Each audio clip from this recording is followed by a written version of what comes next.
చండి రాణి, నీ చుట్టూ ఏం జరుగుతుందో చూడు. యుద్ధం వల్ల పరిణామం ఏంటో చూడు.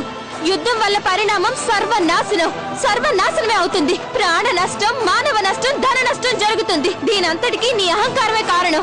నిజంగానే నేను నిన్ను తక్కువ అంచనా వేశాను. కానీ నేను అనుకున్న దానికంటే మరింత నమ్మక ద్రోహివి, పిరికి పందివి అని తెలిసింది. వంచనతో నువ్వేం సాధించావు? ఇంతమంది అమాయకుల మరణమా? నువ్వు చాలా పిరికి పందివి చండి రాణి. నీలాంటి దాన్ని నేను చూడలేదు. ఇంకా ఎంతసేపు వాగుతావు? నీ ప్రాణాలు నీలో ఉన్నంత వరకే కదా. తాతయ్య గారు, మహారాణి గారు ప్రాణపాయంలో ఉంటే మీరు మమ్మల్ని వెనక్కి రమ్మని ఆదేశించారేంటి? కొంచెం వినండి. చండీ రాణిని ఏమాత్రం ఆలస్యం కాకుండా బంధించాలి. ఆవిడికి మన యుద్ధ వ్యూహం తెలిసిపోయింది. అందువల్ల వాళ్ళ సైనికులు మన మహారాణి గారిని చుట్టుముట్టేశారు. మనం ఏమీ చేయలేని పరిస్థితిలో పడిపోయాం. తాతయ్య గారు, ఏదో ఒకటి చేయాల్సిందే, లేదంటే ఘోరం జరిగిపోతుంది. రఘునాథ్ గారు, మనం ఆ చండీరాణి వద్దకు ఎలాగైనా చేరుకోవాలి.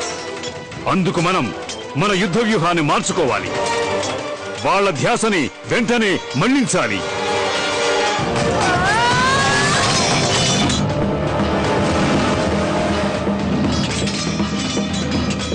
మా అమ్మ నా పుట్టినరోజు వేళ్లకు వచ్చేస్తుంది కదా? వస్తుందమ్మా. ఎందుకంటే నాకు అమ్మ ఇదివరకే చెప్పింది నా పుట్టినరోజు బ్రహ్మాండంగా జరుపుకుందామని. నీకు గుర్తుందా? నా పుట్టినరోజు ఇంకా 1, 2, 3, 4, 5 రోజులే ఉంది.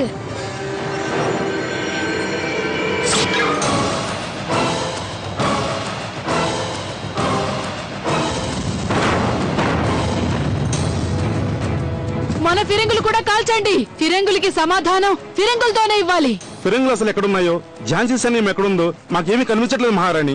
రేయ్!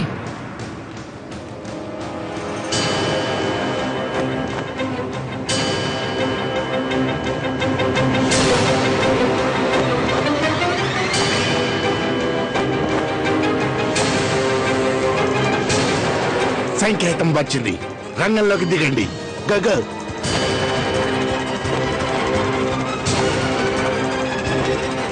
ఇంతమందిని తీసుకుని ఎక్కడికి వెళుతున్నారండి? రాజభవనానికి వెళ్తున్నామండి. అలాగా? మన యువరాజు గారి పుట్టినరోజుకి ఇంకెన్నో రోజులు లేవు కదా. అది సరే బాబు, మహారాణి గారు ఇక్కడ లేరు కదా, ఇక పుట్టినరోజు ఎలా జరుపుకుంటారు? మహారాణి గారి తండ్రి భవనంలోనేగా ఉన్నారు, ఆయన అడిగితే సరిపోతుంది. పదండి, అయితే మేము కూడా మీతో పాటు వస్తాం. పదండి పదండి. సార్, ఎంతో మంది భవనం దగ్గరికి వచ్చి లోపలికి రావాలని ప్రయత్నిస్తున్నారు. వాళ్ళని ఇప్పుడు లోపలికి రానివ్వలేము. ఎందుకంటే మన సైన్యం ఇంకా ఝాన్సీకి చేరుకోలేదు. మనం ఝాన్సీని ఆక్రమించామని జనాలకు తెలియకూడదు. తెలిసిందంటే ఝాన్సీలోని ప్రజలంతా ఇక్కడికి వచ్చేస్తారు. ఇక్కడ ఎవరు లేరని వాళ్ళకి చెప్పు. సార్, వాళ్ళు వినిపించుకోవట్లేదు. ఎందుకంటే యువరాజు గారి రాబోయే పుట్టినరోజు సందర్భంగా సంబరాలు చేయడానికి మోరోపంత్ గారిని కలవాలనుకుంటున్నారు. చూసావా నెల్సన్, కేవలం ఝాన్సీ ప్రజలు మాత్రమే కాదు, దేశం యావత్తు మిమ్మల్ని తరిమేయటానికి సిద్ధపడుతోంది. నువ్వెళ్ళు, వాళ్ళందరినీ ఇక్కడి నుంచి వెళ్ళిపోమని చెప్పు. వెళ్ళను.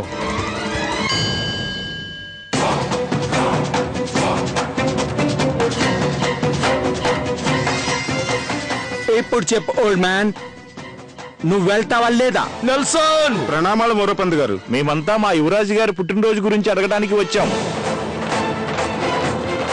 మోరోపంత్ గారు, ఏమైంది మోరోపంత్ గారు? మీరేదో ఆందోళనలో ఉన్నట్టున్నారు. అబ్బే, అలాంటిది ఏం లేదండి. ప్రస్తుతం నా ఆందోళన అంతా యుద్ధం యొక్క ఫలితాలు ఎలా ఉంటాయన్నది. పైగా మహారాణి గారు కూడా ప్రస్తుతం భవనంలో లేరు. మహారాణి గారు తిరిగి వచ్చేసాక అప్పుడు తప్పకుండా పుట్టినరోజు పండుగ జరుగుతుంది. ఇక ప్రస్తుతానికి దయచేసి మీరంతా తిరిగి వెళ్ళండి. చిత్తం. పదండి. పదండి, అందరూ వెళ్దాం.